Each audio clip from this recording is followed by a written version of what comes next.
지난 시간 우리는요, 가이사랴를 떠나 로마로 가기 위해 배를 탄 바울과 그 일행이 길리기아와 밤빌리아를 거쳐 루시아의 무라시에 있는 항구 도시에 도착해서 이탈리아로 출발하는 무역선으로 갈아탄 장면을 살펴보았죠. 그렇게 출발한 무역선은요, 여러 날이 걸려 미양이라는 항구에 도착을 하게 됩니다. 자, 정상적인 날씨였다면 무역선은요, 해안선을 따라 주요 항구를 거쳐 이탈리아로 도착했을 겁니다. 하지만 북쪽에서 몰아닥치는 바람 때문에 무역선은요, 남쪽 구브로 섬까지 밀려 내려간 겁니다. 그 의미는요, 미양이라는 항구는 원래 항해 계획에 없었던 곳이라는 의미죠. 왜 무역선은 미양이라는 항구까지 바람에 밀려갔을까요? 우연일까요? 아닙니다. 하나님의 일에는요, 우연이란 존재하지 않습니다. 오직 하나님의 계획하신 바가 섭리만이 있을 뿐이에요. 자, 하나님께서 허락하시지 않아서 미양이라는 항구에 가게 된 겁니다. 이 이유는요, 지난주에 말씀드렸듯이 무역선을 타고 있던 모든 사람들과 멜리데 섬 사람들을 구원하시려는 하나님의 계획이었다는 것이었습니다. 보세요. 간신히 도착한 미양이라는 항구에서 누가 봐도 이듬해 봄까지 기다려야 하는데 백부장은요, 선장과 선주의 말을 듣고 다시 출항을 해요. 왜 그랬을까요? 지난주에도 말씀드렸듯이 그들이 전문가였기 때문입니다. 이해가 갑니다. 하지만 백부장이 모르는 것이 있어요. 그것은요, 지금 이 여행의 주도권이 하나님께 있었다는 것을 몰랐다는 사실입니다. 율리오라는 사람이 이 모든 것의 책임자가 아니라 하나님께서 바울에게 모든 것을 맡겼다라는 사실이에요. 그런데도 이것을 모르니까 그들은요, 바울의 말을 무시했던 겁니다. 그런데 오늘 본문을 보면요, 백부장이 몰랐던 것이 오늘 또 본문에 나와요. 우리 12절을 볼까요? 우리 12절 한 목소리 읽어봅니다. 그 항구가 겨울을 지내기에 불편하므로 거기서 떠나 아무쪼로 베닉스에 가서 겨울을 지내자 하는 자가 더 많으니 베닉스는 그리데 항구라 한쪽은 서남을 한쪽은 서북을 향하였더라. 아멘. 자, 미양에서 겨울을 지내기에 불편했기 때문이라는 겁니다. 미양이라는 곳은요, 작은 항구예요. 그러니 풍랑과 바람을 막아주는데도 한계가 있는 겁니다. 그러니까 이 사실도 맞아요. 근데 하지만 더 큰 이유가 있어요. 그 이유는요, 미양에 있다가 만약 겨울 태풍이라도 맞게 된다면 배는 물론이고요, 배 안에 있던 물품 또한 잃어버릴 수 있기 때문입니다. 자, 그러니 겨울 태풍을 막아줄 수 있는 큰 항구인 베닉스로 가자고 한 겁니다. 이해가 가는 행보죠? 선장과 선주는요, 지금 어떤 결정을 내느냐, 타당한 이유를 대고 있지만 솔직히 이야기하면 그들은요, 사람의 안전보다는 자신들에게 물질을 안겨다 줄 선박 물품에 더 신경을 쓰고 있었다라는 사실입니다. 그들이 지키고자 했던 것은 사람이 아니었어요. 오직 물질과 자신들에게 가져다 줄 이익이었다라는 사실입니다. 하루라도 빨리 그 물건들을 갖다 준다면, 무역선에 있던 그 물건을 갖다 준다면 그들에게는 더 빨리 많은 돈이 들어올 수 있기 때문이에요. 그러니까 한마디로 이들은요, 욕심에 눈이 멀어 가지 말아야 될 거를 지금 가고 있었다라는 겁니다. 자, 이렇다 보니요, 전문가의 전문성이 없어진 겁니다. 백부장은 이것을 모르는 거예요. 1912년 4월 10일에요. 영국의 사우스부턴 44부두에서 출발한 타이타닉호가 있었습니다. 출발한 지 5일 만에 빙산과 부딪혀 침몰하고 말죠. 뭐 다들 영화로 보셔서 알겠지만 굉장히 큰 배였고 호화선이었다고 합니다. 자, 그 타이타닉호의 선장은요, 27년의 경력을 가진 당시 최고의 베테랑이었다고 해요. 그는 영국에서 뉴욕으로 가장 빨리 도착한 배의 기록을 세우고 싶어서 타이타닉호에 있던 모든 터빈을 돌려 전속력으로 항해를 했다고 합니다. 그러다가 눈앞에 나타난 빙산을 피하지 못하고 그만 부딪히고 침몰한 거래요. 타이타닉호의 선장도 욕심에 자기 영광을 드러내는 게 욕심에 눌다 보니 전문가의 전문성이 없어졌다고 말할 수가 있습니다. 자, 이처럼요, 전문가가 욕심을 부리면요, 전문성이 없어져요. 그냥 다 때려 부숴요. 그리고 돈 버는 데만 일념이 있다는 사실입니다. 최 집사님이 이제 여기 계셔서 자꾸 얘기하시는데 열세를 하시잖아요. 근데 최 집사님은 돈을 잘 못 벌어요. 왜냐하면 너무 솔직하게 얘기해요. 근데요, 이익에 눈이 멀면요, 분명히 요거 하나만 고쳐도 되는데도 그냥 때려 부수고 새로 갈아야 합니다 라고 이야기하면 돈을 많이 벌 수 있다고 이야기합니다. 근데요, 그렇게는 누구나 할 수 있는 겁니다. 그러면 전문가의 전문성이 없어지는 거예요. 선장과 선주도 마찬가지였다는 사실입니다. 그런데도 백부장은요, 선장과 선주의 말을 믿고 배를 출항시킵니다. 우리 13절을 볼까요? 우리 한 목소리를 읽어봅니다. 남풍이 순하게 불매 그들이 뜻을 이룬 줄 알고 닻을 감아 그레데 해변을 끼고 항해하더니 아멘. 자, 그때 마침 남풍이 순하게 불었다고 합니다. 그들은 자신들의 결정이 잘했다고 아마 생각했을 겁니다. 신도 우리를 도우는구나. 또한 바람도 이렇게 부느니 우리가 앞으로 잘 될 일만 남았구나 라는 생각을 가졌을 겁니다. 그런데 그들의 잘한 결정이라는 생각은 얼마 가지 못해요. 14절을 볼까요? 우리 한 목소리 읽어봅니다. 얼마 안 되어 섬 가운데로부터 유라굴로 강풍이 크게 일어나니 아멘. 자, 이것이 인간이 하는 결정입니다. 처음에는요, 잘한 결정 같습니다. 하지만 그 결정들이 잘한 결정이 아니라는 것을 금세 알게 됐죠. 하나님의 말씀을 무시하고 내 마음대로 하는 결정들은 모두 다 이렇게 돼요. 성경에서도 이런 사람이 나오죠. 두 사람만 소개하겠습니다. 한 사람은요, 제가 자주 소개하는 인물입니다. 제가 힌트를 드릴게요. 믿음의 조상. 그렇죠. 아브라함입니다. 자, 하나님께서는요, 갈대아 우르에 살고 있던 아브라함을 부르십니다. 그리고 이렇게 말씀하시죠. 내가 내게 보여줄 땅으로 가라.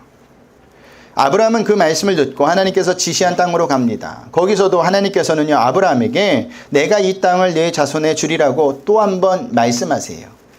확실하게 확인 도장을 찍어준 거죠. 그런데도 그 땅에 심한 기근이 들자 어떻게 합니까? 애굽으로 움직이게 돼요. 아브라함의 입장에서 보면요, 이해가 가는 움직임입니다. 아브라함은요, 유목민이에요. 그렇다면 유목민은 가축에 먹일 물과 풀이 없다면 어떻게 해야 되죠? 그것을 찾아서 움직여야 되는 것이 맞습니다. 그런데 그곳이 애굽이었다는 사실이에요. 하지만 아브라함에게도 고민이 있었어요. 무슨 고민이냐? 하나님께 묻지 않고 갔다는 고민이 아니라 아내가 너무 이쁜 것이 고민이었다는 거예요. 그래서 아내를 누이라고 속이죠. 그렇게 해서 애굽으로 갔는데 아브라함의 예상대로 애굽 사람들이 사라의 미모를 칭찬을 하는 겁니다. 성경에 보면요, 애굽 사람들이 그 여인이 심히 아름다움을 보았다고까지 기록하고 있어요. 그냥 아름다움이 아닙니다. 성경에 보면요, 그 앞에 어떤 단어가 붙느냐 하면 심이라는 단어가 붙어요. 이 단어는요, 히브리어로 야파라는 단어인데 화려하다, 빛나다라는 예파드에서 유래된 말입니다. 그러니까 사라의 미모가 얼마나 뛰어났는지 알 수 있는 대목이죠. 애굽 사람들에게 이런 말을 들었을 때 아브라함이 어떤 생각이 들었을까요? 아, 내 생각대로 되어가는구나. 내 아내를 누이라고 하길 참 잘했어 라고 생각했을 겁니다. 하지만 그 생각도 오래가지 못하죠. 그 뛰어난 미모 때문에 사라는요, 바로의 후궁으로 들어가게 됩니다. 아브라함이 처음 가졌던 계획과는 전혀 다른 방향으로 흘러가 버린 거예요. 이것이 인간이 하는 결정이라는 겁니다. 또 누가 있느냐? 하나님의 명령을 어기고 다시스로 가는 배를 탄 선지자가 있습니다. 누구죠? 그렇죠. 요나입니다. 하나님께서는요, 요나에게 아수르 니느웨 성에 가서 회개를 선포하라고 하세요. 하지만 요나는 그 명령을 어깁니다. 요나 또한 아브라함처럼 나름대로 이유가 있어요. 그 이유는요, 그 당시 아수르는요, 북이스라엘을 위협하는 존재입니다. 실제로 북이스라엘은요, 나중에 아수르에게 멸망을 당하고 말아요. 그러니 요압 입장에서는요, 당연한 행동이라고 볼 수 있습니다. 이러한 이유 때문에 니느웨로 가지 않고 요바로 내려갔는데 마침 그곳에 다시스로 출발하는 배를 만나 뱃삭을 주고 그 배를 타게 됩니다. 그때 요나가 어떤 생각이 들었을까요? 야, 내가 움직이는 대로 배도 딱딱 맞춰오고 얼마나 좋은 일이냐. 그리고 탔을 겁니다. 그런데 재미있는 것은요, 그것을 성경은 마침이라는 표현을 쓰고 있다라는 거예요. 한번 보고 갈까요? 요나서 1장 3절 말씀입니다. 우리 한 목소리 읽어봅니다. 그러나 요나가 여호와의 얼굴을 피하려고 일어나 다시스로 도망하여 욥바로 내려갔더니 마침 다시스로 가는 배를 만난지라 여호와의 얼굴을 피하여 그들과 함께 다시스로 가려고 뱃삭을 주고 배에 올랐더라. 아멘. 자, 누가 요나에게 마침 다시스로 가는 배를 타라고 준비했을까요? 하나님이에요. 하나님은요, 요나가 지금 당장 니느웨로 갈 생각이 없으니까 설득해서도 안 된다는 거 아시고 마침 다시스로 가는 배를 만나게 하셨다라는 사실입니다. 하지만 어떻게 됩니까? 다시스로 가는 배는요, 풍랑을 만나게 되고 결국에는 제비뽑기를 통해 요나는요, 사람들에 의해서 바다로 던져지게 됩니다. 요나가 처음 가졌던 계획과는 전혀 다른 방향으로 흘러간 거예요. 이것이 인간이 하는 결정들이라는 겁니다. 인간의 이런 결정들을 통해 우리가 반드시 알아야 할 것이 있어요. 그것은요, 어떤 결정을 할 때 우리의 지식이나 경험만 믿고 결정하면 안 된다는 거예요. 성도는요, 어떤 결정을 할 때 하나님께 기도하며 결정하셔야 합니다. 충분히 시간을 두고 하나님과 의논하며 결정하셔야 한다는 거예요. 근데요, 많은 성도들이요, 충분한 신앙을 갖지 않아요. 너무 다급한 나머지 며칠 금식을 하고 며칠 작정 기도를 하면서 그렇게 하는데, 그렇게 하시면 안 돼요. 뭐 그때도 하나님께서 응답하실 때가 있지만 미리미리 우리가 하나님과 상의하며 늘 기도로 준비해야 한다는 사실입니다. 그리고 그 결정이 성경적이지 않다면 우리는 그 결정을 다시 생각해 보셔야 돼요. 다시 재고해 보셔야 한다는 사실입니다.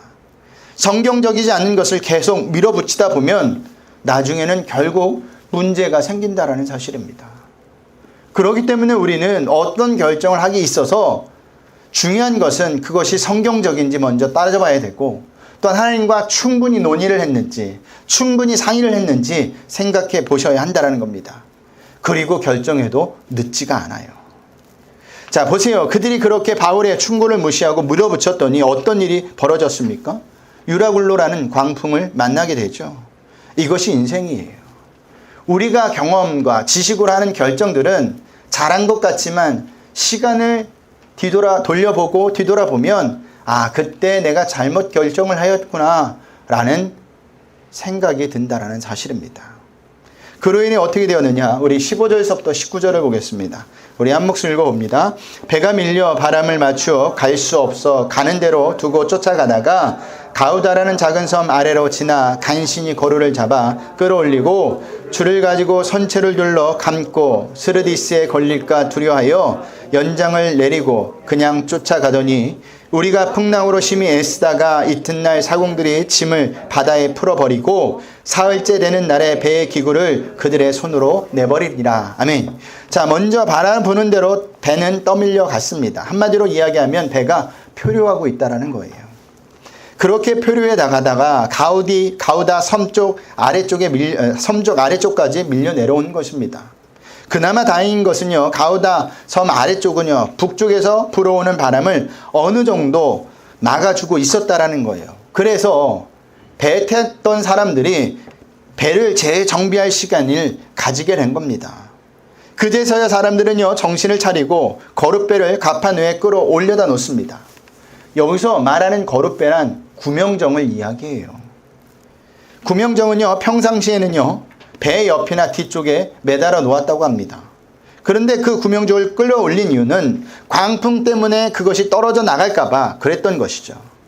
그리고 갑판 위에 올려다 놓고요, 그게 움직이지 않도록 또한 단단히 붙잡아 맵니다. 그리고 또 무엇을 합니까? 스리디스에 걸릴까봐 미리 연장을 내렸다는 말이 있죠. 여기 나오는 스리디스는요, 모래 언덕을 말하는 거예요. 그러니까 배가 지나갈 때 보면 배가 어느 정도 한 3분의 1이 잠기잖아요. 그런데 모래 언덕이 있으면 걸리게 되면 오도 가도 못하게 되는 겁니다. 그래서 그 움직임을 최소화하기 위해서 뭘 하느냐? 연장을 내렸다는 게 뭐냐면 여기서 말하는 연장은 돛을 이야기합니다. 바람의 영향을 받지 않고 그냥 바닷물이 흘러가는 대로 움직이겠다라는 거예요. 그러니까 모래 언덕에 배가 걸리지 않도록 하기 위했다는 겁니다. 근데 그것만 한 것이 아니에요. 또 무엇을 했느냐? 선원들이 짐을 버렸어요. 또 뭐까지 버렸나요? 배 연장까지도 버렸다고 합니다. 자, 왜 이렇게 배 안에 있는 물건들을 자꾸 버리죠? 그래야 배가 가벼워지는 겁니다. 그래야 모래 언덕에 걸리지 않기 때문이에요. 그래서 생명을 빼고는요, 거기 안에 있던 모든 무역선의 물품과 또한 가장 필요한 것 외에는 다 모든 기구들을 버린 겁니다. 우리는요, 여기서 죽음 앞에서 무엇이 중요하고 무엇이 중요하지 않은지를 보게 되죠. 그런데 너무나 재미난 것은요, 재미난 정면이 나온다는 사실입니다. 사람들이 버린 물건들이 무엇입니까? 무역선의 선장과 선주의 돈줄이었어요. 그러나 죽음 앞에서 그들이 지키려고 했던 것들은 아무짝에도 쓸모가 없던 것들이죠. 이것이 물질이 가지는 한계예요. 물질은요, 사람이 살아가는데 많은 유익과 편리함을 주는 것은 사실입니다. 그래서 사람들은요, 너도 나도 물질을 모으려고 하죠.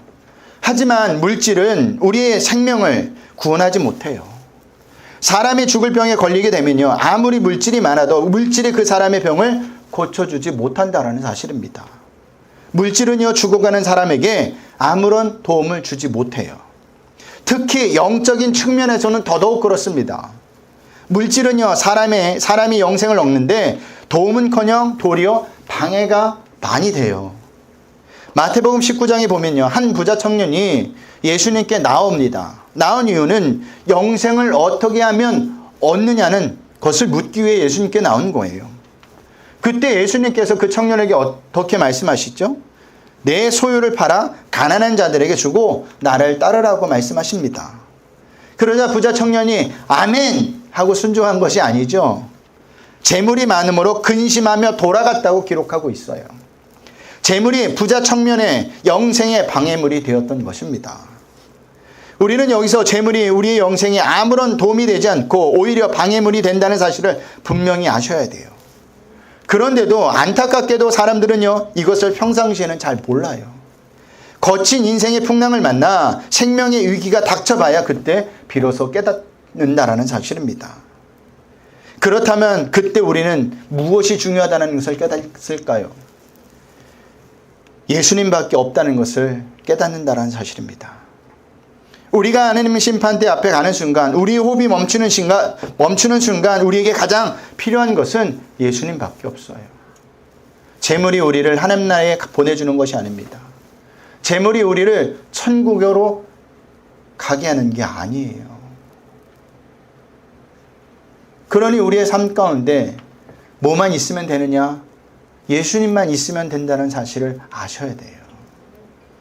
여기서 이제 요즘 그런 일은 없지만 부흥회 갈 일이 있으면 어느 목사님이 헌금을 바쳐야 천국에 갑니다 이런 소리 하면 빨리 나오세요.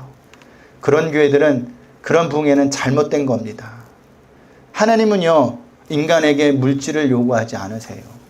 물질을 가지고 천국이냐 지옥으로 나누지 않는다는 사실입니다. 잘못된 겁니다. 그러니 저와 여러분은요, 재물을 의지하지 마시고 누구를 의지하시라고요?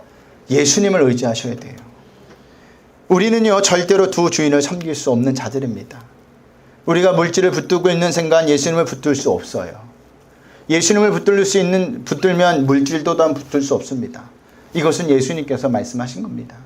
그러니 여러분들에게 가장 중요하고 가장 필요한 예수님을 붙드시길 주님의 이름으로 부탁드리겠습니다. 자, 20절을 보겠습니다. 우리 한 목소리 읽어봅니다. 11날 동안 해도 별도 보이지 아니하고 큰 풍랑이 그대로 있음에 구원의 영광마저 없어졌더라. 아멘. 자, 여러 날 동안 해도 별도 보이지 아니하였다는 말은요, 배에 있던 사람들이 얼마나 절망하고 있는지를 보여주는 대목이에요. 자, 나침반이 없었던 당시 해와 별은요, 방향을 가늠하는 나침파 역할을 했습니다. 해와 별이 없는 상황에서 항해라는 것은요, 모든 방향 감각을 잃어버리고 끝없는 표류를 했다는 의미이기도 합니다. 그뿐만 아니에요. 큰 풍랑도 계속되었다는 거죠. 그러니 사람들에게는요, 구원의 소망마저도 없어진 겁니다. 무슨 말이냐면 이 의미는 이제 죽을 날만 기다리고 있었다라는 의미예요. 누가 그들을 향해 이런 절망으로 밀어넣었을까요? 하나님이 하신 거예요. 왜냐하면요, 인간은요, 절망의 순간이 와야 비로소 자신이 아무것도 아닌 피조물이라는 존재를 제대로 알고 그때부터 하나님을 찾고 의지하기 때문입니다. 그래서 하나님께서는 아주 많은 경우 사람들이 모든 것을 포기하고 아무런 희망이 없다고 생각하는 상황으로 몰아 넣으시기도 하는 거예요. 왜 그럴까요? 하나님 당신을 찾으라고, 하나님 당신을 의지하라고 몰아넣는 겁니다. 그런데도 정신을 차리지 못하고, 그런데도 깨닫지 못한다면 더 힘든 일들로 온다라는 사실이에요. 하나님은요, 우리에게 하나님이라는 존재를 깨닫기 위해서, 또한 인생의 진리를 깨닫기 위해서 차근차근 하나씩 우리를 만질 때가 있어요. 근데 가장 쉬운 것부터 건드리신다는 걸 아십니까? 가장 쉬운 것이 뭘까요? 돈이에요. 물질이에요. 이것에 문제가 생기게 합니다. 그런데도 깨닫지 못하면 뭘까요? 건강을. 그 다음 또 깨닫지 못하면 내가 사랑하는 것들을 하나씩 하나님께서 그것을 통해 깨닫게 하신다는 사실입니다. 그런데 감사한 것은요, 이렇게 깨닫게 하신다는 사실은 하나님이 그 사람을 포기하지 않았다는 사실이에요. 버티면 어떻게 될까요? 그 사람만 고달픈 거예요. 그 사람만 힘든 겁니다. 그러니 하나님께서 그런 일들을 주실 때 빨리 깨닫고 돌아오는 것이 가장 좋은 길임을 믿으시길 바랍니다. 자, 성경에는요, 이런 일들이 많이 나와요. 자, 하나님께서는요, 그래서 이스라엘 백성들에게 어떤 일을 경험하게 하시느냐. 출애굽하여 홍해 앞에 섰을 때, 또한 뒤에는 바로의 군대가 쫓아올 때 그 상황을 절망적인 상황으로 만들어 버리십니다. 그때 이스라엘 백성들이 어떻게 하였죠? 모세를 원망하였습니다. 하나님을 원망하였습니다. 이스라엘 백성들이 할 수 있는 것이라고는 아무것도 없었어요. 그때 하나님께서 모세를 통해 어떻게 하세요? 홍해를 가르시고요. 그들은 또한 바로의 군대에게서 완전히 구원해 주십니다. 그들을. 그것이 바로의 군대를 홍해 바다에 수장시켜 버린 것이죠. 우리가 아무것도 할 수 없다는 생각하는 그 순간이 하나님께서 역사하시는 순간이에요. 그러므로 우리는요, 모든 것을 포기하는 그 순간에, 모든 인간적인 희망이 살아버린 그 순간에 오히려 하나님의 일하심에 대한 소망의 기대를 품을 줄 아는 자가 되어야 한다는 사실입니다. 인간적인 희망이 사라지는 그 순간이 하나님께서 일하시는 순간이며 길을 내시는 순간이라는 사실을 아셔야 돼요. 그러니 절망적인 상황일수록 그 상황 속에서 저와 여러분은요, 하나님의 일하심을 기대할 수 있어야 한다는 사실입니다. 근데 누구만 기대하느냐? 하나님을 믿는 자만 기대한다는 사실이에요. 보세요. 이스라엘 백성들이 홍해 앞에 섰을 때, 바로의 군대가 뒤에 쫓아왔을 때 누가 하나님의 일하심을 기대했습니까? 이스라엘 백성이요? 아니에요. 이스라엘 백성은 하나님을 믿지 못했기 때문에 원망합니다. 누가 기대를 했느냐?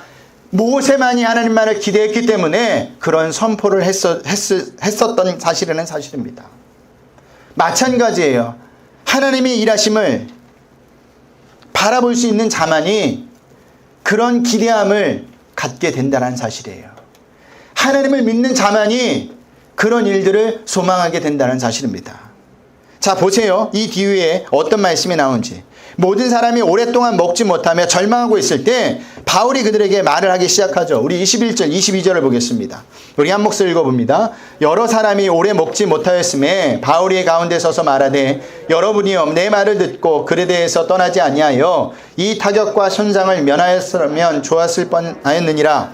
내가 너희를 권하노니 이제는 안심하라. 너희 중에 아무도 생명에는 아무런 손상이 없겠고 오직 배뿐이니라. 아멘. 자, 먼저 바울은요, 자신의 말을 듣고 글에 대항을 떠나지 않았으면 좋았을 것이라고 말을 하죠. 바울이 과거 이야기를 꺼내는 이유는요, 그들의 잘못을 들춰내기 위한 것이 아니라 자신을 통해 말씀하시는 하나님을 믿게 하려는 것이었습니다. 그러면서 뭐라고 이야기하느냐? 앞으로 배만 손상될 뿐이지 아무도 생명에는 지장이 없다는 말로 해서 그들을 위로하고 안심을 시키고 있습니다. 그런데 바울이 이렇게 자신 있게 말할 수 있는 근거가 어디서 나왔느냐? 하나님을 믿었기 때문이에요. 하나님께서 어젯밤에 하나님의 사자를 통해 자기에게 말씀하셨다는 겁니다. 그러니 안심하라는 겁니다. 이처럼 하나님을 믿는 자는 어떤 상황에서도 하나님의 일하심을 기대할 수 있고 그것을 소망하며 믿음으로 헤쳐나갈 수 있다는 사실입니다. 우리 23절에서부터 26절을 보겠습니다.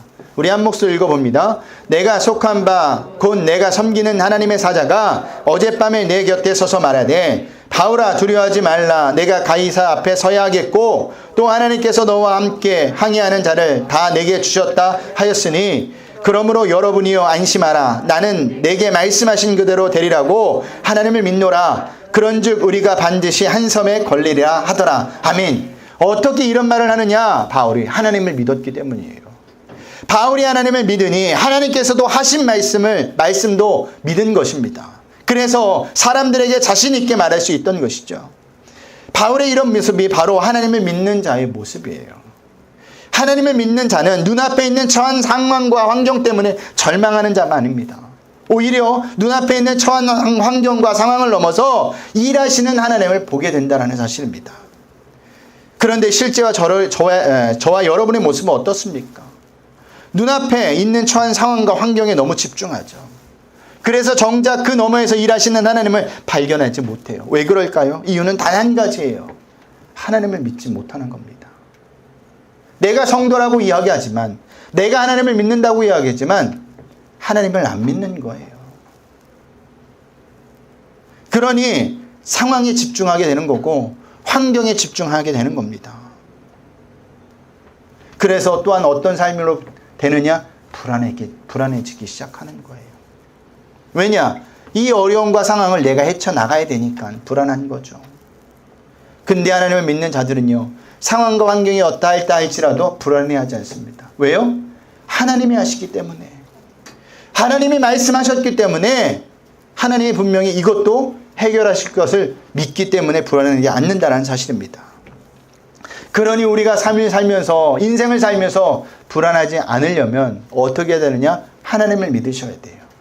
어떻게 해요? 하나님을 믿어야 합니다. 네, 하나님을 진짜로 믿어야 한다는 사실입니다. 한경진 목사님이요, 말년에 치매에 걸리셨습니다. 남한산성 근처에서 사셨는데 많은 성도님들이 그 한경진 목사님을 찾아가 뵀다고 합니다. 그 찾아가 뵌 사람 중에는 한경진 목사님에게 어렸을 때부터 교육을 받고 장로까지 된 분들도 있었다고 해요. 근데 가면 한경진 목사님이 자기들을 알아보지 못하는 거예요. 그러니까 너무너무 마음이 슬프죠. 안타깝죠. 그러다가 오면 마지막에 한경진 목사님이 꼭 하는 말이 있었다고 합니다. 그 말이 뭐냐? 예수님을 믿으셔야 합니다. 예수님이 우리를 구원해 주셨습니다. 예수님 때문에 내가 여기 있습니다 라는 고백을 했다라는 거예요. 그게 하나님을 믿는 겁니다. 다른 건 다 잊어먹어도 돼요. 근데 하나님이 나의 하나님이라는 사실, 하나님이 나를 구원하셨다는 사실을 절대 잊으시면 안 돼요. 핸드폰 바꿀 때마다 우리 어른분들이 고민하고 스트레스 받는 게 뭘까요? 아이들이랑 비밀번호를 몰라요. 그래서 어디다 적어놔요. 막 적어놨는데 그것도 잊어먹어. 예. 그래서 막 찾다가 보면 비밀번호가 아주 수십 개가 돼요. 예. 그런 건 다 잊어먹어도 돼요. 근데 하나님은 잊어먹지 말자고요. 예수님은 잊어먹지 말자고요. 그러면 우리의 삶 가운데 어떤 일이 온다 할지라도 불안해하지 않고 평안한 삶을 살게 될 줄 믿습니다. 그러니 한 주간도 하나님을 믿으셔서 어떤 일을 당해도 어떤 일을 만나든 하나님을 믿는 믿음으로 승리할 수 있는 저와 여러분들이 되시길 주님의 이름으로 부탁드리겠습니다.